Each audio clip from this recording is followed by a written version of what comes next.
வறட்டு இருமல். காட்டூர் கிராமத்தில் முருகன் என்ற உழைப்பாளர் வாழ்ந்து வந்தான். அவன் எப்போதும் ஆரோக்கியமாக இருந்தான். ஒரு நாள் சின்னதாகத் தொடங்கிய ஒரு வறட்டு இருமல் அவனுடைய வாழ்க்கையை மெதுவாக பாதிக்கத் தொடங்கியது.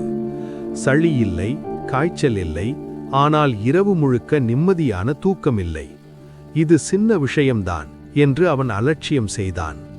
1 வாரம், 2 வாரம், 3 வாரம் இருமல் மட்டும் நிற்கவில்லை.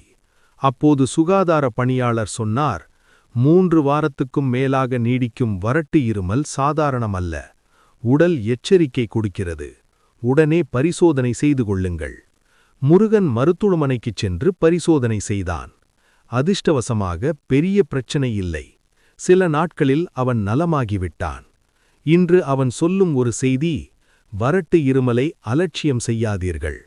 3 வாரம் நீடித்தால் உடனே